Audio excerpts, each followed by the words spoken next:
এখন যারা ক্ষমতায় আছেন এরা অরাজনৈতিক শক্তি, কতদিন টিকবেন বলা যাচ্ছে না, কিন্তু তারা চলে গেলে আর দ্বিতীয়বার তাদের প্রত্যাবর্তন হবে না। কিন্তু those who are the politician, তারা বারে বারে বারে বারে ফিরে আসবে। আওয়ামী লীগ ছিল না এক সময়, ফিরে এসেছে। আওয়ামী লীগ চলে গেছে, আবার ফিরে আসবে নিশ্চিতভাবে। তারেক রহমান সাহেব ছিলেন না 17 বছর, তিনি এসেছেন। কিন্তু এখন যারা আছেন, এটা আলী রিজা সাহেব বলেন বা ডক্টর মোহাম্মদ ইউনূস বলেন, তারা যদি কোনো কারণে ক্ষমতাচ্যুত হন, যখন হন, দেয়ার ইজ নো চান্স ফিরে আসার জন্য। তাহলে একটা জিনিস দেখুন যে সুপিরিয়র কখনো ইনফেরিয়র দ্বারা প্রতিস্থাপিত হতে পারেন না।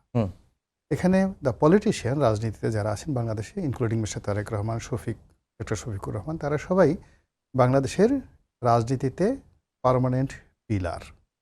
তো সেক্ষেত্রে তারা সরকারের যে সকল কর্তা ব্যক্তি বলার চেষ্টা করছেন, হায়ের পক্ষে ন্যারেটিভ তৈরি করার চেষ্টা করছেন, হুমকি দিচ্ছেন, যারা ভোটের বিপক্ষে বলবেন তারা ফ্যাসিবাদ বা স্বৈরাচারের দোসর। আর এটা দেখে তারেক রহমান সাহেবের মতো একজন জাতীয় নেতা এই মুহূর্তে বলা হচ্ছে যে তার একটা ব্রুট মেজরিটি পাবে ভোট হলে, তারেক রহমান সাহেব হবেন প্রধানমন্ত্রী। তো কাজেই তার ব্যাকবোন, তার স্ট্রেট ফরওয়ার্ড যে চিন্তাচেতনা, কথাবার্তা, এই বিষয়গুলো দ্বারা জনগণ বিভ্রান্ত হওয়া চলবে না। বাস্তবতা হলো তার দলের 100% ভোটার এবং প্রার্থী তারা মনে করছেন যে ভোট নাতে যাওয়া উচিত। তারা মনে করছেন যে এরকম আনা ভোটের কোনো বিধানই থাকা উচিত ছিল না, যেটা মাসুদ ভাই বললেন। এবং এখন যে নির্বাচনগুলো হচ্ছে সেই নির্বাচনে ত্রিমাত্রিক জটিলতা, একটি সাংবিধানিক সংসদ যেটাকে বলা হয় কনস্টিটিউশনাল অ্যাসেম্বলি, এইটার কথা বলা হচ্ছে। জনগণ এখন পর্যন্ত ভোটের ময়দানে এই পুরো জিনিসটা তারা জানেই না, বুঝি না। যারা ভোট দিবেন, যাদেরকে ভোট দিবেন, তারা ধরে নিয়েছেন যে এরা কেবলই মাত্র অতীতের সংসদ সদস্যের মতো নির্বাচিত হয়ে তাদের আশা আকাঙ্ক্ষা পূর্ণ করবেন, এলাকার উন্নয়ন করবেন। কিন্তু তাদেরকে যে 6 মাস বসে এই সংবিধান রচনা, সংশোধন, পরিমার্জন, পরিবর্ধন এটা করতে হবে, যারা ভোটার তারা তো সেটা জানছেন না।